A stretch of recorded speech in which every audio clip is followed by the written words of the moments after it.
Hello everyone.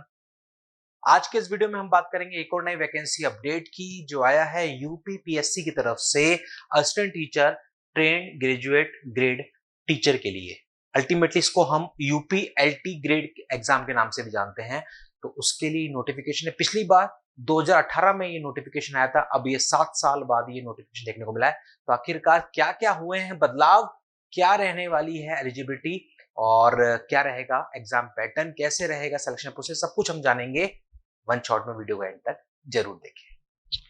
ये आप देख रहे हैं, ये पूरा एक डिटेल नोटिफिकेशन है जो कि यूपीपीएससी गवर्निंग जो बॉडी है वो है यूपीपीएससी, जो इस एग्जाम को कंडक्ट कराती है और यूपीएलटी ग्रेड के नाम से हम इसको जानते हैं। और यहां पर आप देखोगे तो 28 जुलाई को ये नोटिफिकेशन जारी हुआ है और last date form filling start हो चुके हैं। लास्ट डेट रहने वाली 28 अगस्त। अब सबसे पहले इंपॉर्टेंट कि ओटीआर फॉर्म जब आप फिल करोगे उससे पहले ओटीआर आपको फिल करना जरूरी है, वन टाइम रजिस्ट्रेशन। और यहाँ पर साफ साफ लिखा है पहले आपको ओटीआर करना होगा, ओटीआर नंबर आपके पास आएगा, उसके बाद आप अप्लाई कर सकते हैं और वो भी 72 आवर्स पहले। यानी कि जब भी आप ऑनलाइन एप्लीकेशन फॉर्म फिल करें उससे कम से कम 72 आवर्स पहले आपके पास ओटीआर सबमिट होना चाहिए। ये यहाँ पर साफ साफ लिखा हुआ है। यहाँ पर फिर हम आगे और देखते डिटेल। तो यहाँ सबसे पहले आप देखोगे ये पूरा ओटीआर का प्रोसीजर यहाँ पर लिखा हुआ है। फीस यहाँ पर लिखी हुई है फॉर्म फिलिंग की 121 रहने वाली है, जनरल की, ईडब्ल्यूएस की और ओबीसी की। बाकी एससी एसटी के लिए टोटल 65 रुपीज रहने वाला है। ये है आपका application fees. Number of vacancies यहाँ पर देखोगे तो total 7466, huge number of vacancies हैं, 7466। लेकिन पिछली बार जब 2018 में ये आया था नोटिफिकेशन तो 10,000 से ज्यादा वैकेंसीज के लिए नोटिफिकेशन था। यानी कि 7 साल बाद ये नोटिफिकेशन आया है, वैकेंसीज आई हैं, लेकिन वैकेंसीज में इजाफा नहीं हुआ है। पिछली बार के कंपैरिजन में लगभग 3,000 के आसपास वैकेंसीज आपकी कम हुई है। यहां पर फिर आप देखोगे इन वैकेंसीज का हम डिसिप्लिन वाइज यानी कि सब्जेक्ट वाइज जो होता है यहाँ पर वो हम देखेंगे बाइफर्केशन अभी आने वाले टाइम पर। यहाँ पर फिर आप देखोगे पे स्केल जो है वो आपको दे रखा है, लेवल 7 का रहने वाला है, ग्रेड पे आपका 4600 है। यहाँ पर group C non graduate post ये आपकी रहेगी। फिर यहाँ पर आप देखोगे सबसे इंपॉर्टेंट पार्ट है एलिजिबिलिटी। यूपीएलटी अगर हम बात करें हमारे सेगमेंट में तो कंप्यूटर साइंस वालों के लिए ये एक बेहतरीन मौका है, कंप्यूटर साइंस एस्पिरेंट्स। बाकी आप यहाँ पर देखोगे तो देखो हिंदी है, इंग्लिश है, मैथ्स है, साइंस है, सोशल साइंस है, कंप्यूटर, जिसमें टेक्निकल फील्ड में स्टूडेंट्स को इंटरेस्ट है तो वहां पर आप देखोगे तो बी बीटेक कंप्यूटर साइंस में आपके पास होना चाहिए, या फिर ग्रेजुएट इन कंप्यूटर साइंस यानी कि बीसीए अलाउ है, या फिर और लिखा है या फिर ग्रेजुएट इन कंप्यूटर एप्लीकेशन, या फिर graduation degree along with A level course from NIELIT, या फिर बीटेक एंड एमसीए ये आपके पास होना चाहिए, या फिर ये हो गया। इसके साथ में क्योंकि होता क्या है जब ये टीचर की वैकेंसी है तो यहाँ पर बीएड कंपलसरी होता है, बीएड कंपलसरी होता है। आप देखेंगे बाकी सब में बीएड कंपलसरी है, लेकिन जब कंप्यूटर साइंस की बात करोगे तो यहाँ पर लिखा हुआ है degree of graduation in education in a course recognized by NCT as preparational qualification, यानी कि प्रिफर्ड किया जाएगा। जिनके पास बीटेक या बीसीए या बीएससी कंप्यूटर है और उसके साथ में अगर बीएड कर रखा है तो उनको प्रेफरेंस दी जाएगी। ये यहां पर लिखा हुआ है, preferred qualification as a refer किया जाएगा। बाकी कोई सी भी आप उठाएंगे सब्जेक्ट वहां पर बीएड कंपलसरी है। कंप्यूटर साइंस वालों को यहाँ पर ये एक थोड़ा सा बेनिफिट दिया गया है कि ठीक है अगर आपने बीएड नहीं कर रखा है आप एग्जाम दें, बीएड वाले जो आएंगे थोड़ा सा हम उनको पहले प्रेफरेंस देंगे। ठीक है, अब देखो आगे बढ़ते हैं। ये सारी मतलब टोटल 15 सब्जेक्ट्स हैं जिनमें टोटल 7,466 वैकेंसीज निकली हैं। अब हम थोड़ा सा और आगे चलते हैं। एज लिमिट 21 टू 40 इयर्स है, minimum 21, maximum 40 years. Cut off date है 1 जुलाई 2025। कट ऑफ डेट है 1 जुलाई 2025। इसके बेसिस पर ही सारी एज की कैलकुलेशन होने वाली है। अब यहां पर आप देखोगे तो ये हैं कुछ एफिडेविट जो आपको बनाने होते हैं, ठीक है, उनका फॉर्मेट यहां पर आपको दे रखा है पूरा।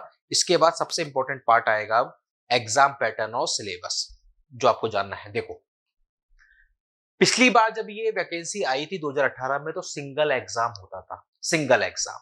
पर इस बार एग्जाम पैटर्न में बहुत बड़ा बदलाव किया गया है और प्री और मेंस किया गया है। पहले आपका प्रीलिमिनरी एग्जाम होगा, फिर आपका मेंस एग्जाम होगा, तब आप आगे बढ़ेंगे। तो यहां पर सबसे पहले जो आपका प्रीलिम्स एग्जाम है, उसमें एक सिंगल पेपर होगा। टोटल 150 क्वेश्चंस होंगे। 150 में 30 क्वेश्चंस आपके होंगे जनरल स्टडीज के, और 120 क्वेश्चंस होंगे आपने जो पेपर ऑप्ट किया। जैसे अभी हम देख रहे थे Hindi, English, maths, computer science, तो जो आपने पेपर ऑप्ट किया है उसके 120 क्वेश्चन, तो टोटल 150 क्वेश्चंस होंगे। हर क्वेश्चन 2 मार्क का होगा, टोटल 300 मार्क्स होगा, और टोटल 2 आवर्स का पेपर रहने वाला है। ऑब्जेक्टिव पेपर ये रहेगा, एमसीक्यू बेस्ड। ठीक है। इसके बाद जो इस पेपर को क्वालिफाई करेंगे वो जाएंगे मेंस में। मेंस में क्या दे रखा है? मेंस में सिंगल पेपर होगा, टोटल 20 क्वेश्चन होंगे। ये मेंस जो है वो आपका डिस्क्रिप्टिव होगा, जिसमें आपको कॉपी मिलेगी। उस कॉपी में आपको पूरा आंसर आपका डिटेल में लिखना होगा।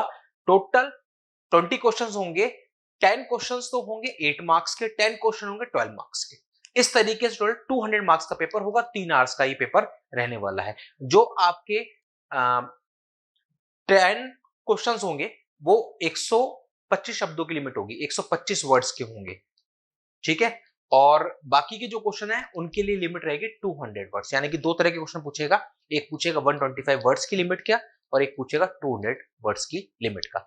तो इस तरीके से प्रीलिम्स और मेंस रहने वाला। मेंस आपका टोटली डिस्क्रिप्टिव होगा, 20 क्वेश्चन, 200 मार्क्स, और 3 घंटे का पेपर आपका रहेगा। अब ये है पूरा सिलेबस हर सब्जेक्ट के वाइज। हर सब्जेक्ट वाइज आप देखोगे तो यहां पर अगर हम स्पेशली देखें हमारे कंप्यूटर का सिलेबस, तो कंप्यूटर साइंस का सिलेबस आपको यहां देखने को मिल जाएगा।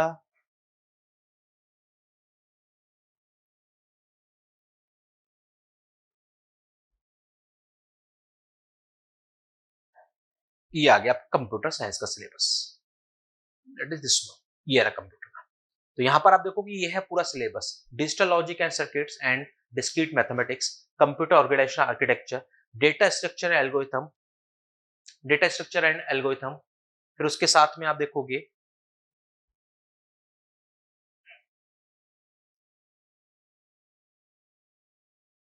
सी प्रोग्रामिंग, ओप्स आपको दे रखा है, डीबीएमएस दे रखा है, computer network, software engineering, internet protocol, web design, web technology, system analysis and design, information security and cyber loss. उसके साथ में फिर आप देखोगे इधर कंप्यूटर ग्राफिक्स। ये पूरा सिलेबस है जो आपसे कंप्यूटर पेपर में पूछा जाएगा। ध्यान रखिए, B tech CS branch eligible है, बीसीए एलिजिबल है। अगर आपने ग्रेजुएशन कर रखी है कंप्यूटर में, आप एलिजिबल है। बीएड अगर नहीं है तो भी एलिजिबल है, बीएड अगर है अच्छी बात है, प्रेफरेंस आपको मिलेगी। ये यहां पर है पूरा सिलेबस। तो इस तरीके से ये पूरा नोटिफिकेशन, और यहां पर जब आप देखोगे नंबर ऑफ वैकेंसीज, तो ये वैकेंसीज का बाइफर्केशन भी यहां पर आपको देखने को मिल रहा है। मेल ब्रांच के लिए, मेल के लिए आप देखोगे टोटल 601 वैकेंसीज हैं। जब आप यहां पर देखोगे फिजिकल हैंडीकैप तो टोटल 24 वैकेंसीज हैं। फिर फीमेल में जब आप देखोगे टोटल 455 वैकेंसीज हैं, और फिजिकल हैंडीकैप फीमेल में जब आप देखोगे टोटल 18 वैकेंसीज हैं। तो इस तरीके से कंप्यूटर साइंस की 1000+ वैकेंसीज के लिए नोटिफिकेशन है, 7466 वैकेंसीज में से। तो ये है आप सभी के लिए अपडेट। ओपन स्टेट है, कोई भी स्टेट का स्टूडेंट अप्लाई कर सकता है। तो आप सभी एस्पिरेंट जो कि चाहते हैं इस वैकेंसी को भुनाना, स्पेशली सीएस वाले स्टूडेंट जो कहते हैं कि हमारे पास गवर्नमेंट जॉब का ऑप्शन नहीं है, तो आपके पास ये एक बेस्ट ऑप्शन आया है। जल्दी से आप पूरा एक बार नोटिफिकेशन देखें, ओटीआर अपना फिल करें और उसका फॉर्म सबमिट करें और लग जाए इसकी तैयारी में। तो ये है आप सभी के लिए अभी का एक लेटेस्ट अपडेट। मिलते हैं अगले वीडियो में अगले नए अपडेट के साथ। और अगर चैनल पे नए हैं, चैनल को सब्सक्राइब जरूर कर लें ताकि सारे वैकेंसीज की अपडेट आपको मिल सके सिंगल शॉट में एक जगह। मिलते हैं अगले वीडियो में, अभी के लिए इतना ही। Thank you.